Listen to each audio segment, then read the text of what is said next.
তবে আব্বাজান শুনেন, আপনার একটা জামা দীর্ঘদিন পর্যন্ত ঘরের ভিতরে ঝুলানো ছিল। আমার মা আপনার ওই জামাটা যেইটা প্রেম বিনিময় করেছে, ওই জামার মাঝে মাঝে ঘ্রাণ দিত। ওই জামাটা যেইটা আপনার কষ্টের কথাগুলো ভুলে যেত।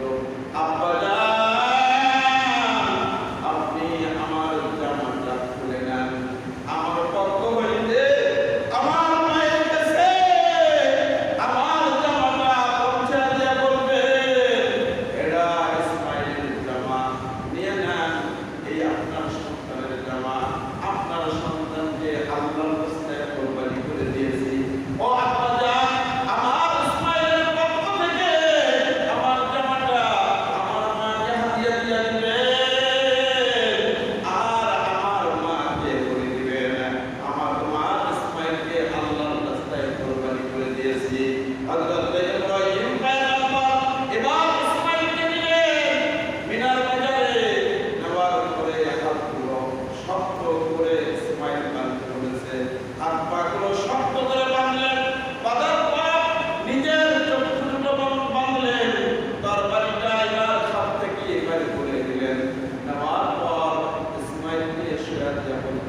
পিতা হয়ে সন্তানের গলায় ছুরি চালাচ্ছে, ওরে মালিক এই দৃশ্য তো কখনোই দেখি নাই আল্লাহ, এটা কেমন কারবার বুঝতে পারলাম না।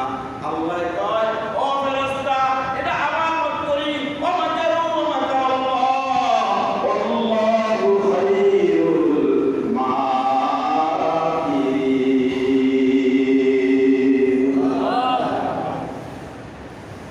এবার আল্লাহ ডাকতে বলতেছে জিবরাইল, ওই রে জিবরাইল কোথায়? জিবরাইল ডাকতে বলে আল্লাহ আমি তো সপ্তম আসমানের মধ্যে আছি।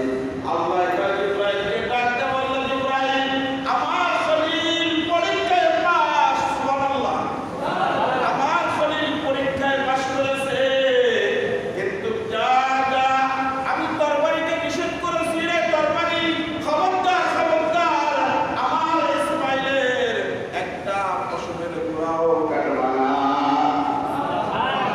তরবারি কার কথা মতো চলে?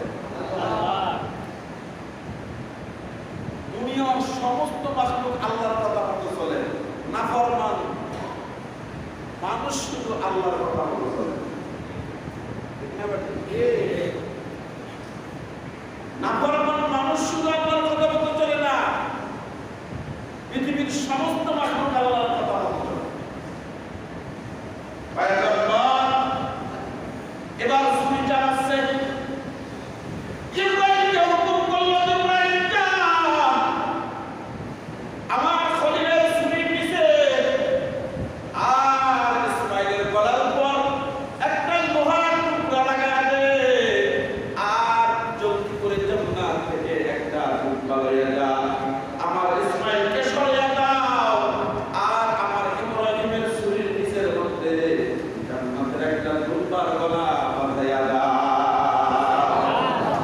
চলে গেছেন, জলদি করে চলে গেছেন, দুম্বা দিয়া চলে গেছে।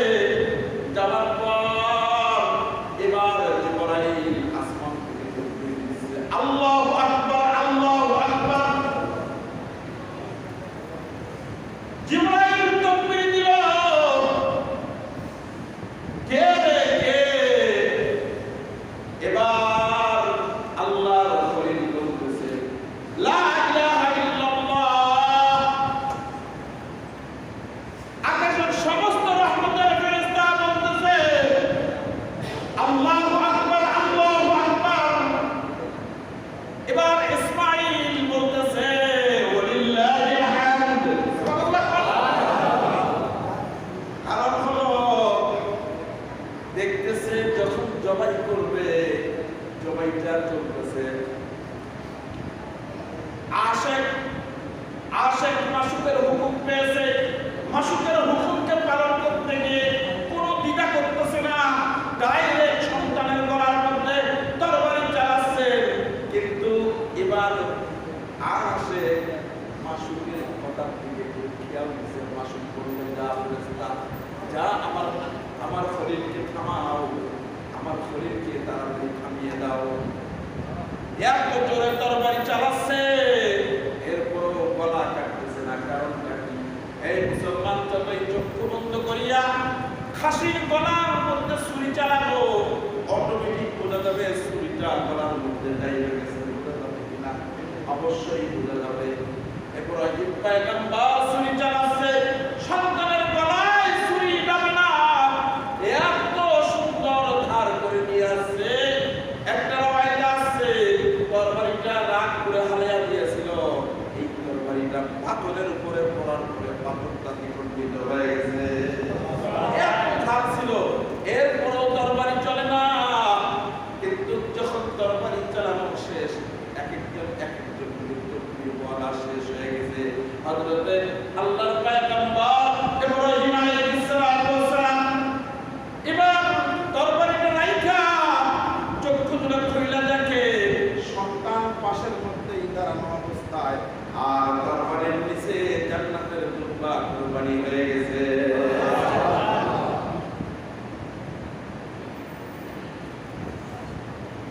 وَلَنَبْلُوَنَّكُمْ بِشَيْءٍ مِّنَ الْخَوْفِ وَالْجُوعِ وَنَقْصٍ مِّنَ الْأَمْوَالِ وَالْأَنفُسِ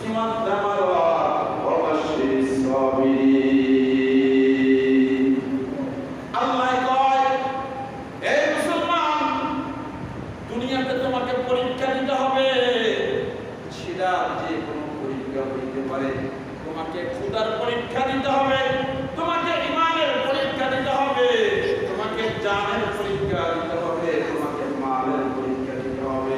যদি তুমি পরীক্ষায় পাস করতে পারো তাহলে তুমি হইবা জান্নাতি, আর যদি পাস করতে না পারো তুমি হইবা জাহান্নামী। পরীক্ষা পাস করতে হবে। এই নামাজ পড়ো, নামাজ পড়ো, কি এমন আমল করো? নামাজ পড়ো, 5 ওয়াক্ত কবুল হয় কিনা সন্দেহ। নিজেকে মাথাটা বালিশের নিচের মধ্যে সারপল দিয়া শুয়ে শুয়ে বলবা, আমি যে নামাজ পড়লাম সারাদিনে কয়টা গুনাহ করলাম, সারাদিনে কতটা গুনাহের মধ্যে লিপ্ত ছিলাম, কয়টা মিথ্যা কথা বললাম, কতজনকার গীবত করলাম, কতজনকার ক্ষতি করলাম, কতজনকার থেকে গালি দিলাম, কতজনকার সম্পদের মধ্যে ক্ষতি করলাম, কার গীবত করে কার ক্ষতি করে দিলাম। বালিশের মধ্যে মাথাটা লাগাইয়া চিন্তা করবা। এই চিন্তা করতে করতে দেখবা চিন্তায় তুমি পেয়ে যাইবা নিজের পাপের কথা, নিজের ভালো আমলের কথা নিজেই খুঁজা বাই করে নিতে পারবা।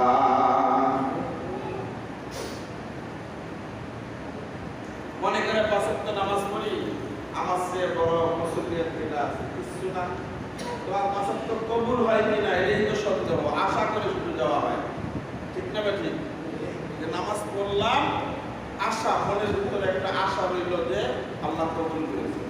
ঠিক না ঠিক? এর চেয়ে বেশি কিছু করা যাবে?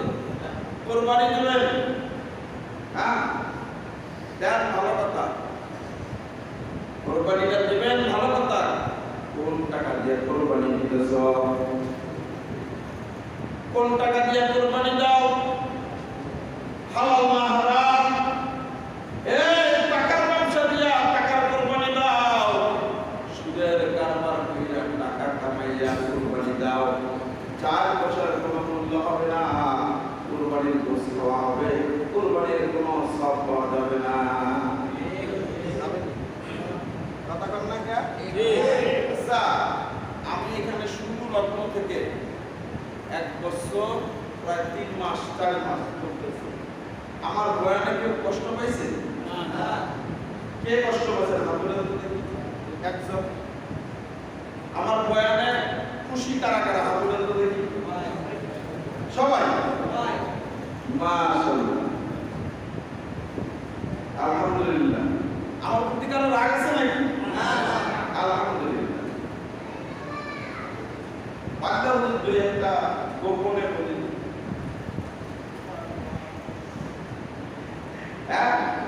এই গোপনে করবেন, ওপেন করবেন। ওপেন করলে গুনাহ হবে না, আমি দোষটাকে শুধরায় নিতে পারবো। ঠিক না?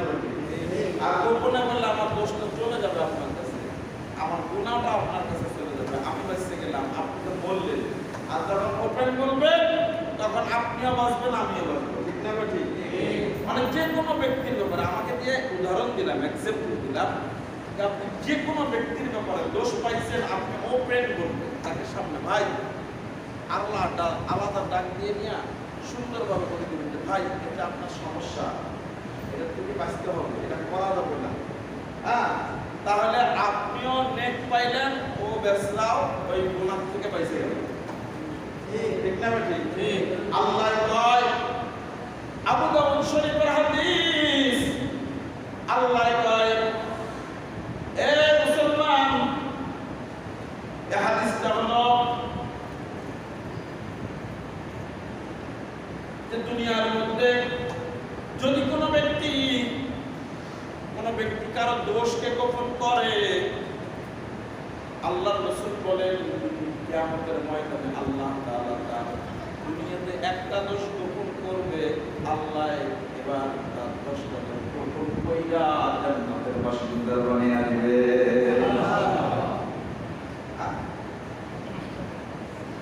একটা গোপন করবেন, 10টা আপনার গোপন হয়ে যাবে। আর আপনি এটা ভাবিয়েন না যে আপনি মরবেন না, আর আপনি এটা ভাবিয়েন না যে মরার পর আবার দুনিয়াতে আসবেন।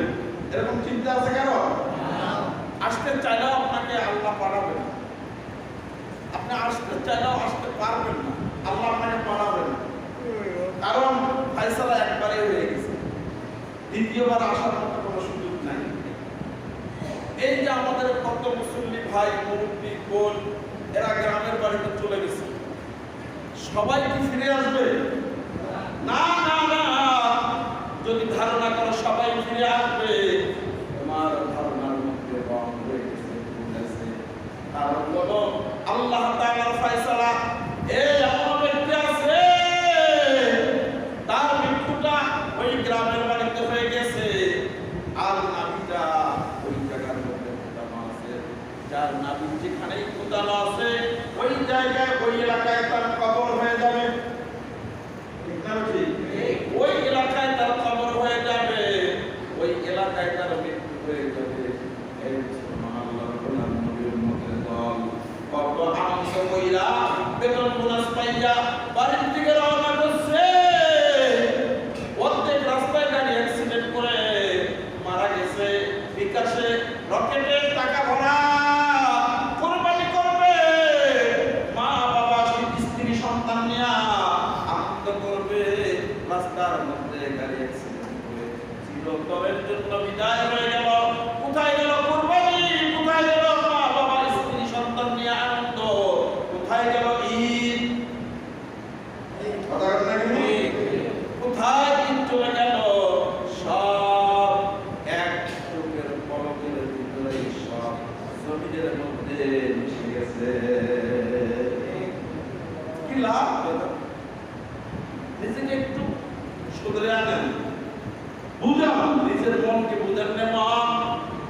এর তো অস্তিত্ব ছিল না, তোমাকে তোমার দুনিয়াতে কোনো খবর ছিল না। তুমি ছিল একটা টমেটোর ভিতরে, আলুর ভিতরে, বেগুনের ভিতরে, মাছের ভিতরে, ভাতের ভিতরে। এই তোর কোনো খবর ছিল না। সব কিছু খাওয়ার পর 40 ফোঁটা রক্ত হয়েছে, 40 ফোঁটা রক্ত থেকে 1 ফোঁটা মুক্তা হয়েছে। আর মালিকের হুকুম মতো তোর বাবার রেহেম থেকে তোর মায়ের ডিম্বার মধ্যে চলে গেছে তুমি। এই তোর কোনো খবর ছিল না, তোর কোনো অস্তিত্ব খুঁজে পাওয়া যায় নাই। আল্লাহ তাআলা তোকে দয়া করে মায়া করে দুনিয়াটা দেখাইছে। আর দুনিয়াতে যে আল্লাহ দেখাইতে পারেন, ওই আল্লাহ কবরে নিতে পারেন, আসলের ময়দান কায়েম করতে পারেন, বিচারের কাঠ করায় সেই মালিক দান করাইতে পারে। যাই আল্লাহ তাআলা আমাদের সবাইকে হেদায়েত দান করুন, সকলে বলে আমিন। মুআজ্জাজ হাজিরিন, আজকে তার ফ্যাক্টরি নাই, কার ডিউটি আছে? হাজির আছে? নাই, ওই ওনার ডিউটি আছে। আচ্ছা, এখন কথাটা হলো আমরা যারা কুরবানি দিচ্ছি ইখলাসের সহিত দিতে হবে।